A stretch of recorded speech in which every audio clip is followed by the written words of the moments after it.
Olá, sejam muito bem-vindos ao Band Entrevista. E vivemos um momento de grandes desafios para todos nós, para as nossas famílias, empresas e principalmente para os nossos gestores públicos.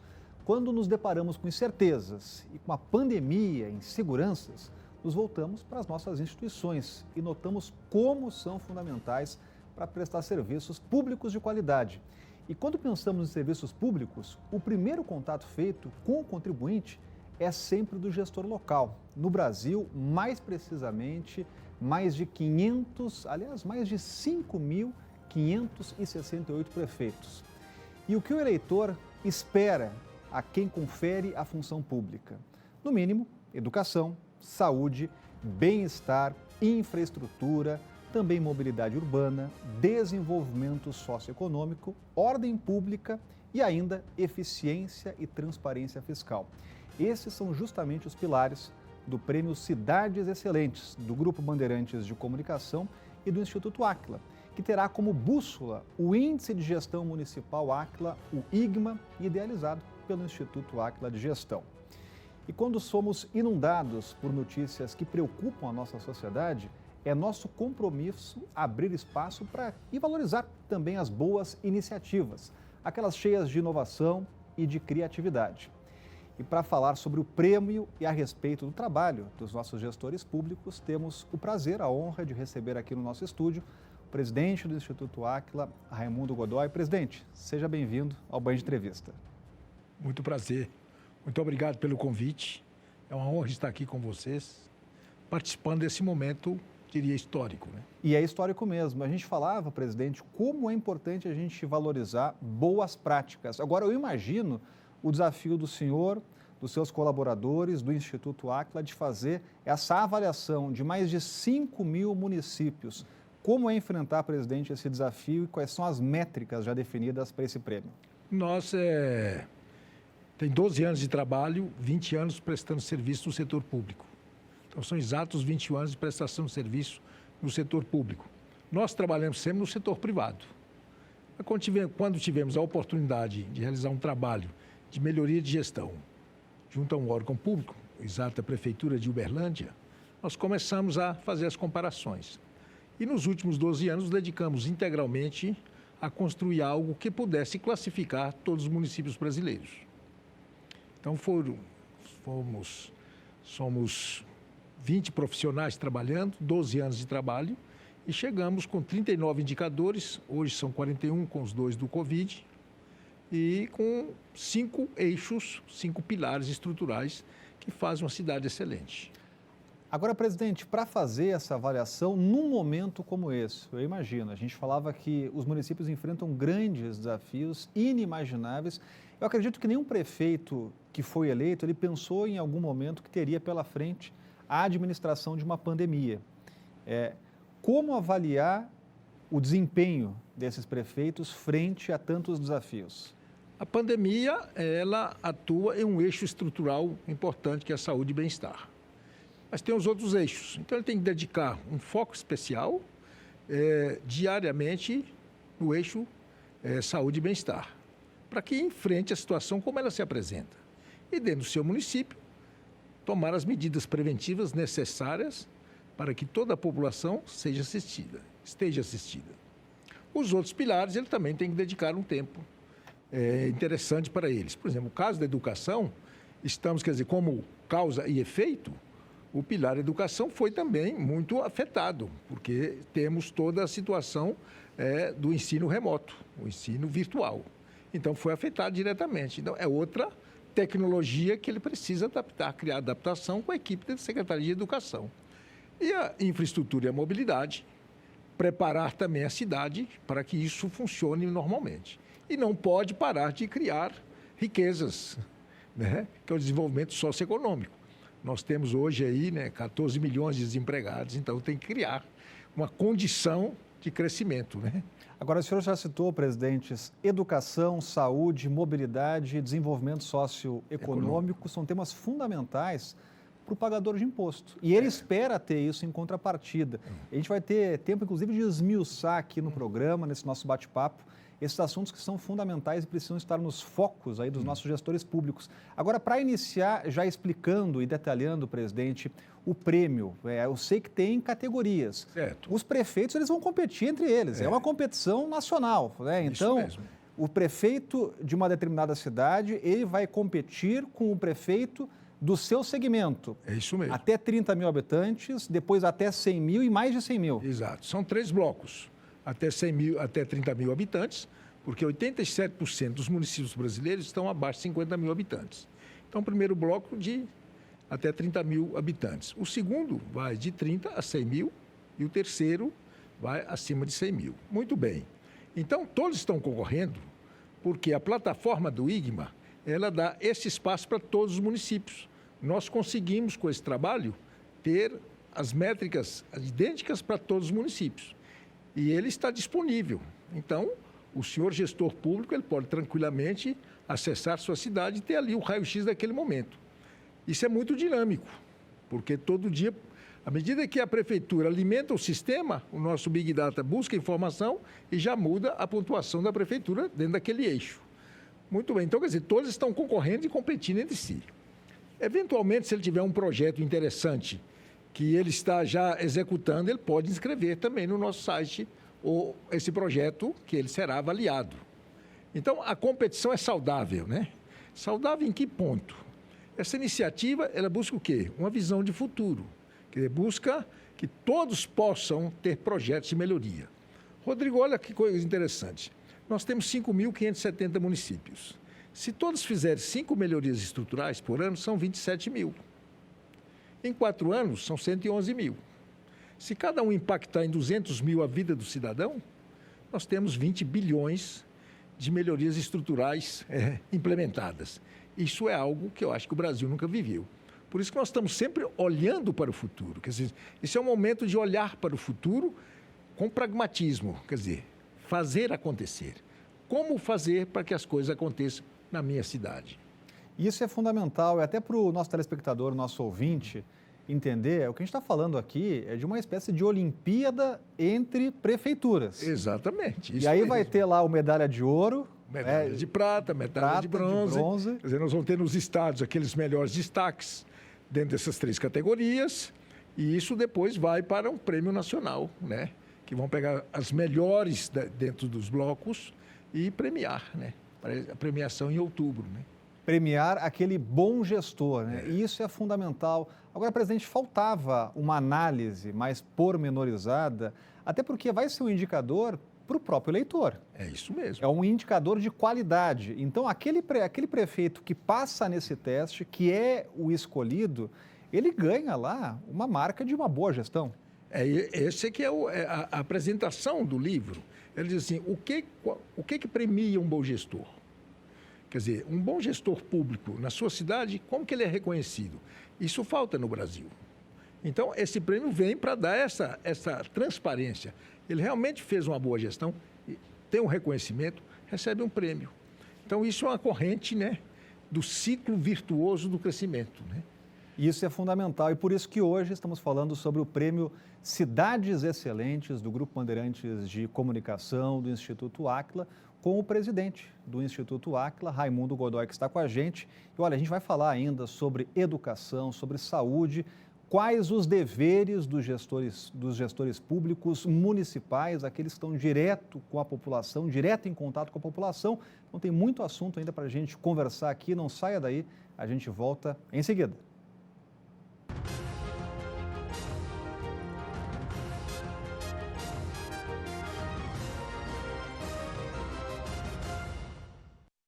Estamos de volta com o Band Entrevista e hoje falando sobre o prêmio Cidades Excelentes do Grupo Bandeirantes de Comunicação com o Instituto Áquila, conversando com o presidente do Instituto Áquila, Raimundo Godoy, que está com a gente, tem uma longa experiência de consultoria Brasil afora.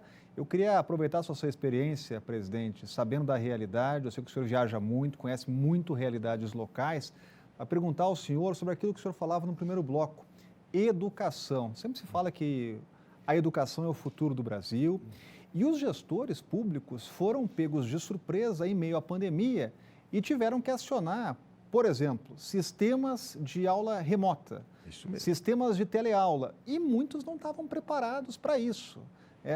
Essa pandemia, ela mostrou que o nosso gestor público ele precisa estar mais preparado, presidente? Ele precisa estar preparado para enfrentar os problemas como eles se apresentam. Quer dizer, ele assume um município, uma cidade, tem 48 meses para fazer as suas transformações em função de um plano de governo. Quando ele chega na prefeitura, ele encontra uma série de trabalhos que estão em andamento e alguns problemas que vão surgindo. Então, ele tem que ter o quê? A capacidade de enfrentá-los e resolvê-los. Como você citou, Rodrigo, essa pandemia, como ela veio, a educação foi diretamente afetada. E eu acredito que poucos municípios brasileiros estavam preparados para enfrentar a situação como ela se apresentou. De ter as aulas virtuais, aulas remotas, os professores preparados, os alunos com a infraestrutura de casa, o espaço dentro de casa para aprender. Então, foi realmente um momento assim, muito difícil que teve que ser enfrentado. E nós tivemos bons aprendizados, né? Sempre tem uma boa prática. A gestão nos ensina que sempre tem algo a aprender e sempre tem resultado a ser compartilhado. Agora, presidente, falando da educação e dessa necessidade, por exemplo, de ter um sistema tecnológico, de informática, que permita o professor dar uma aula remota. A gente viu que muitos municípios não estavam preparados, alguns sim, já conseguiram implementar rapidamente, temos ótimos exemplos, bons exemplos, Brasil afora, e é importante porque o Prêmio Cidades Excelentes vai valorizar esse bom exemplo e que sirva de exemplo para outros municípios. Agora, aqueles municípios que não investiram, por exemplo, em tecnologia para se prepararem para um momento como esse, aí a gente entra no outro eixo, que é esse equilíbrio socioeconômico. Né? No Brasil, há muitas cidades ainda, presidente, com um desequilíbrio financeiro? 40%. Olha só. É como se você tivesse uma empresa onde 40% dos seus produtos são deficitários. Então, 40% das cidades brasileiras estão abaixo de 50 pontos. Quer dizer, a plataforma mede de 0 a 50, de 0 a 100 pontos. De 0 a 50, a cidade é crítica. De 50 a 65, está em desenvolvimento. De 65 a 80, ela é desenvolvida. Acima de 80 é excelente. Então, nós temos 40% das cidades brasileiras de 0 a 50. Por quê? O primeiro eixo que é essencial que as coisas aconteçam é o eixo da eficiência fiscal e da transparência. Ou seja, o gestor público tem que ser um produtor de recursos financeiros. Quer dizer, as suas receitas têm que ser maior do que o seu custeio, para que ele possa investir em 4 pilares fundamentais, que é a educação, né? A saúde e bem-estar, a infraestrutura e a mobilidade e o desenvolvimento socioeconômico e ordem pública. Esse último aumenta a riqueza e, como consequência, ele arrecada mais tributos. É o ciclo virtuoso. Então, quando você fala de cidades excelentes, esses 5 pilares, esses 5 eixos têm que funcionar muito bem. Senão, a cidade jamais será excelente. Tem que fazer o dever de casa, presidente. Tem que fazer o dever de casa. Tem que estar preparado para fazer acontecer, né? E o gestor público ele precisa ser cobrado pelo contribuinte. Aliás, esse é um ato cidadão, né? E é importante porque o prêmio Cidades Excelentes, ele vai destacar aqueles bons exemplos que podem ser depois, claro, seguidos por outros municípios, outros gestores. Agora, eu gostaria de perguntar para o senhor, presidente, se o gestor público hoje no Brasil, ele tem, por exemplo, uma visão de longo prazo, ou se ele está preocupado só com a próxima eleição. Eu sei que desde o Instituto da Reeleição, que foi aprovado aqui em Brasília, certo. O prefeito ele senta à mesa, ele recebe lá o cargo de prefeito já pensando nas próximas eleições. O nosso pensamento que esse pensamento, né, esse modelo mental tenha ficado no passado. Ótimo. Quer dizer, essa é a nossa esperança. Que todos os gestores públicos eleitos da última eleição, eles estejam, de fato, preparados para enfrentar desafios e superá-los. Porque o que é gerenciar? É enfrentar e superar desafios. Então, a nossa expectativa é que todas as cidades brasileiras tenham projetos de melhorias estruturais. Então, quer dizer, esse do prefeito chegar, sentar e ficar ali esperando a reeleição, eu tenho, assim, a esperança que esse modelo mental tenha ficado lá no passado. Mas acredito uma coisa muito importante, Rodrigo, que o eleitor hoje ele está um pouco mais atento às promessas e aos resultados das promessas. Eu acho que ele está participando mais, porque ele está sentindo, né, na pele algumas cidades melhorando e a deles não está melhorando. Então, quer dizer, eu acho que ele tem uma avaliação um pouco diferente. E esse é um dos objetivos principais do Prêmio Cidades Excelentes, que é justamente valorizar esses bons exemplos. Provocar que o gestor público, de fato, faça a diferença e seja premiado, seja reconhecido. Então, quer dizer, é uma provocação positiva, né? É um momento em que você chama e fala assim, olha, você pode receber um prêmio em função daquilo que você, de fato, fez, que melhorou toda a vida dos seus munícipes. E aí, como consequência, aí pode ter a reeleição. Como consequência... Mas não buscando exatamente esse fim, presidente. A reeleição, ela ocorre, por exemplo, tem 48 meses. E depois ele será julgado, claro, né, após 48 meses, naquilo que ele realizou. Se ele seguir, né, estas orientações e buscar, de fato, melhorias estruturais, a reeleição dele fica muito mais simples e muito mais fácil. Porque a oposição perde o diálogo, perde o discurso. Vai criticar o quê? Esse é justamente o caminho. E é isso que a gente está conversando hoje, principalmente sobre o prêmio Cidades Excelentes. E já que a gente conversou, presidente, sobre planejamento, inclusive de curto, médio e principalmente de longo prazo, a gente vai separar esse assunto para falar logo depois do intervalo com o presidente do Instituto Áquila, que está com a gente hoje no Banho de Entrevista, Raimundo Godoy, falando sobre o prêmio Cidades Excelentes. Então é rapidinho, não saia daí, a gente volta em seguida.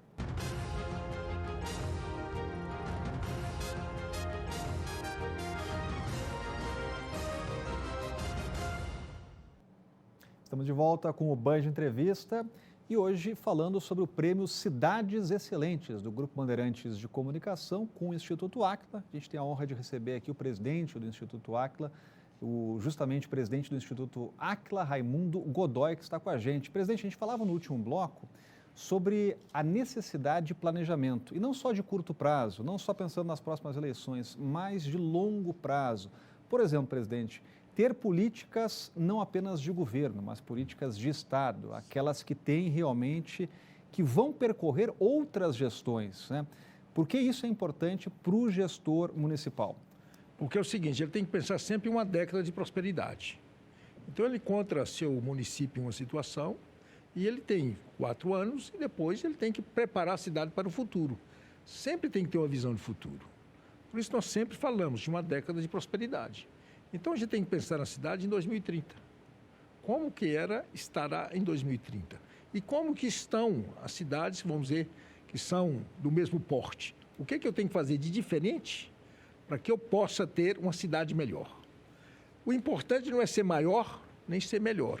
É ter diferenciais de educação, de saúde e bem-estar, de infraestrutura e desenvolvimento socioeconômico. Eu tenho que ter diferenciais para atrair empresas para o meu negócio. Rodrigo, uma coisa muito importante, nós pesquisamos 90 cidades do exterior e 360 municípios brasileiros por 12 anos. E qual é a conclusão disso tudo? Que a excelência vem do setor público. O setor privado acompanha. As leis, a maneira como governa, a segurança jurídica, as oportunidades que a cidade traz, atrai as boas empresas para o meu negócio. Então, é aí que se observa algumas cidades. Nós falamos de uma, Nome Toque. Nome Toque tem uma feira anual do agronegócio. Ela está perto de quê? De Passo Fundo, está perto de Panambi. Panambi tem grandes empresas. Então, quando você olha, quer dizer, esse eixo do Rio Grande do Sul, são cidades competindo pela excelência. E essa competição que o Prêmio Cidades Excelentes promove, aquela boa competição. Agora, presidente, a gente falava aqui de olhar de longo prazo e também na relação entre o setor público e o setor privado. O senhor falava sobre oportunidades geradas para atrair investimentos do setor privado, e inclusive em boas referências do setor público. Agora, de qual maneira, em que maneira o gestor público ele precisa se refletir mais na gestão privada para romper com alguns vícios, buscar mais eficiência? A gestão privada precisa se espelhar mais hoje, a gestão pública precisa se espelhar mais hoje na gestão privada? Hoje no Brasil, sim, mas em alguns países, não. A excelência vem do setor público. Então porque ele dá as normas de comportamento, ele tem as leis, ele tem toda a infraestrutura necessária para que você coloque sua empresa ali e ela possa imediatamente prosperar. Quer dizer, o empreendedor, o que ele quer? Dentro da tecnologia dele, colocar o seu negócio imediatamente, né, que o seu negócio comece a crescer. E o setor público, o que precisa? Arrecadar mais tributos. Então, o último pilar, que é o desenvolvimento socioeconômico, é aquele que diminui as distâncias entre os munícipes. É que dá oportunidade à pessoa de ter um bom emprego e automaticamente recolhe mais tributos. Então, a gente volta no primeiro, que é a eficiência fiscal e a transparência. Então, o gestor público, o que é a transparência do gestor público de um bom prefeito? É a capacidade dele de responder perguntas. Quando que você entrega esse saneamento básico? Quando você entrega essa unidade de saúde? Quando que você entrega essa escola? Quer dizer, que tipo de movimento você está fazendo para melhorar a tecnologia das escolas? Quer dizer, eles têm que estar ali preparados para responder perguntas. E, normalmente, eles não respondem por quê? Porque não têm as informações necessárias para que ele possa dar à cidade as respostas que ela precisa. Então, quer dizer, você pega uma cidade, nós vamos ter instalação de alguma empresa? Como que ele garante que isso possa acontecer? Ele não tem as informações necessárias para que isso possa trabalhar a geração de riquezas. E aí a gente só consegue administrar, presidente, o que a gente conhece. Tem que ter essa informação, tem que estar disponível. E como repassar essa informação no quesito transparência para quem mais interessa, que é para quem está pagando toda essa conta, que sou eu, o senhor, todos os nossos telespectadores e o contribuinte brasileiro. Ele tem que ter um banner de projetos estruturais. Nós trabalhamos em uma prefeitura que ele tinha 60 obras estruturais. E ele tinha aquilo hoje no seu celular. Então, quer dizer, a capacidade de dar respostas e garantir que aquilo vai acontecer é a transparência. Quer dizer, não pode enrolar, né? Hoje isso não é mais nem... de enrolar não faz parte mais do cardápio, né? Acho que o Brasil não tem mais tempo para isso. Isso é interessante porque isso é pedagógico para o próprio eleitor, para o próprio contribuinte, que não se deixa mais enrolar tão fácil assim. Aí nós entramos no pilar da educação. É verdade. Que a educação, quer dizer, gera conhecimento. Gerando conhecimento, quer dizer, você tem mais condição de criticar e também de apresentar argumentos, né? Então, quando você fala da pedagogia, entra no pilar da educação, que é estrutural e tem que funcionar também. E o que é pedagógico e muito pedagógico também é justamente o Prêmio Cidades Excelentes, porque o objetivo é dar o exemplo, é valorizar o bom exemplo. Infelizmente, presidente, a gente tem muitos assuntos para tratar, mas o programa está chegando ao fim. Eu só não quero encerrar antes que o senhor dê um recado aos prefeitos que estão nos acompanhando ou para os gestores públicos, aquelas pessoas que querem ingressar para prestar um bom papel, né, e para falar com o nosso telespectador e para aquele gestor público, né? Qual vai ser o papel? É até um convite do senhor para que as pessoas se engajem no Prêmio Cidades Excelentes. Essa iniciativa do Grupo Bandeirantes é uma coisa saudável e de uma nobreza enorme, porque no momento que nós estamos no Brasil, uma iniciativa dessa, de olhar para o futuro e dar um prêmio ao melhor gestor, aquele que de fato está fazendo a diferença, é uma ação extraordinária. E conta com todo o nosso apoio, Rodrigo, e estamos assim à disposição para esclarecer tudo que for necessário para dar condição ao gestor público das 5.570 cidades brasileiras que eles possam participar de maneira sadia e com vontade de ganhar o prêmio. É uma iniciativa muito bacana que vem no momento que o Brasil precisa. Perfeito. Presidente do Instituto Áquila, Raimundo Godoy, quero agradecer a presença aqui no Band Entrevista em Brasília. Eu sei que o senhor está percorrendo o Brasil, divulgando essa excelente alternativa que valoriza cidades e boas gestões, e é o que a gente precisa. Espaço sempre aberto e um bom trabalho nesse desafio. Eu fico muito agradecido, muito lisonjeado com o convite. Rodrigo, foi um prazer estar aqui com você, não só nessa oportunidade, mas em todas aquelas que você julgar importante e útil para divulgar essa iniciativa que eu digo de uma nobreza única. E com certeza a gente vai voltar a falar sobre esse assunto e você sempre fica muito bem informado aqui no Band Entrevista, que vai ficando por aqui. Quero agradecer a sua presença e já conto com vocês numa próxima oportunidade. Muito obrigado.